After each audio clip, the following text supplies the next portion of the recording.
Hey guys, Dom here, back with another video on Legends, but this time it's more about the upcoming Isle of Madness new cards, which have had their effects leaked in a way, or kind of hinted at, by a card known as Cheesemancer. Now this card has the ability that at the start of the game, Cheesemancer gains the ability of a random creature from the Isle of Madness pack. Now obviously it's the only one we can see which is related to the Isle of Madness, but not actually part of it, as found out by this Reddit user. Props to them, good work on them, very proud. And, well, from playing with this card excessively, but not personally, and mostly just looking on the internet, I've been able to find out, mainly from this Reddit source, thank you again, that Cheesemancer can only get 5 different effects. And I thought today I'd talk through those effects and kind of make some guesses at what cards could actually have that effect, and, you know, what kind of relation they have to Shivering Isles and Isle of Madness, and how they play into it. So, the first one we have is the effect where, when this card is summoned, you can draw an item of your choice. Now, I have gone to assume that this is Dumag Grow Bonk, but Cutter is also another excellent guess, I think, for this effect. Basically, I believe that these cards are related to the Amber and Madness Smiths in the Shivering Isles DLC, because obviously they could make you some really cool armor and weaponry unique to that DLC. And as shown on the screen, I mean, I've made a rough guess that would be a 6 Magicka cost. I mean, it might be a bit more, but it won't be anything higher or equal to 9 because of Lanef. And I'm guessing its stats will be quite low as well. I've made it epic, which I kind of don't understand why I have.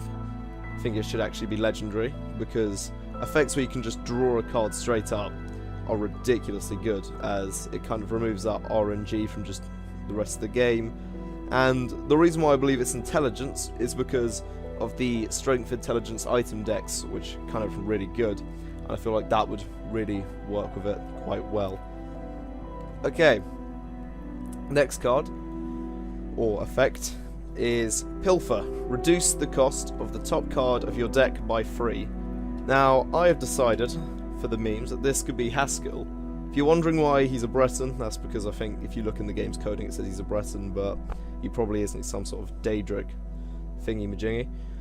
But, yeah, I kind of went with him because I thought, as he gives you a lot of information throughout the Shivering Isles DLC, which is incredibly useful, an effect like this would just be excellent for him.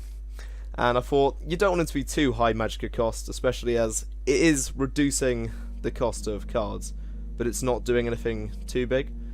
And I thought willpower kind of suits him, mainly because of the Pilfer cards, which are either willpower or agility, and I don't really see Haskell being that agile, to be honest. His attack and health are quite low. That is because I believe a card like this does need to have some flaws, or it would just get inevitably nerfed one day, which no one really wants. Okay, on to the next card effect. So this one is Summon.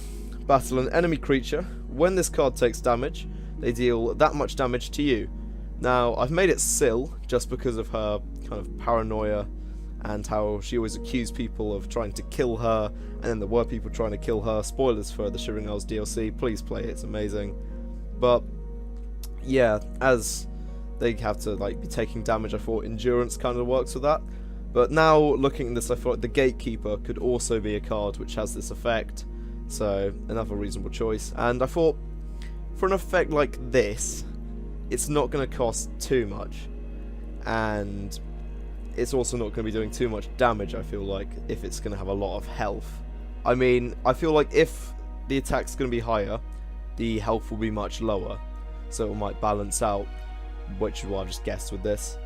And, yeah, other than that, really, I'm not too sure, because this card will hit you, obviously, which I can't really see the advantage with, unless you're running a Prophecy deck, but then, I don't know what kind of attribute that would be, so I guess Endurance, just because it's holding on and talking about taking damage.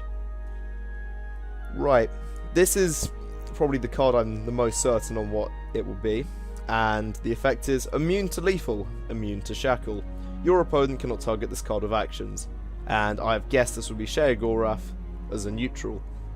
Reason why I've done this is because I feel like an effect as powerful as that would only be good enough for the Daedric Prince of Madness himself, Goref.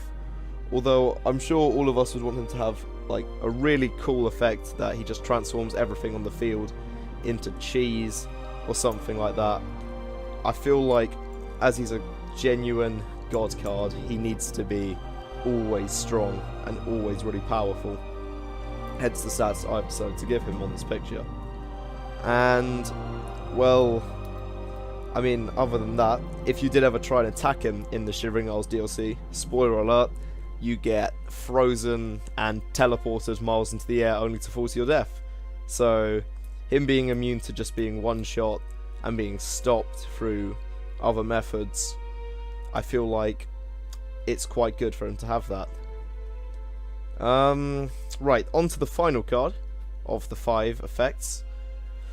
This one is only one creature in this lane can attack per turn, and as it is, once again, really good, I'm going to assume it's the other Daedric Prince, which is highly relevant in this DLC, as Jiggalag.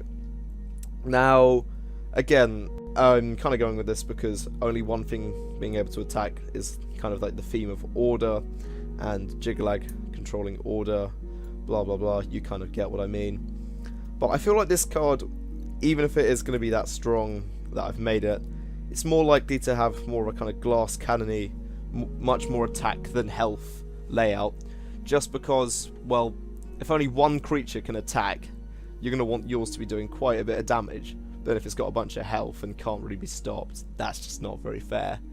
Now obviously this isn't a guard, which means if you want to, you could put other guards in the same lane and then defend it.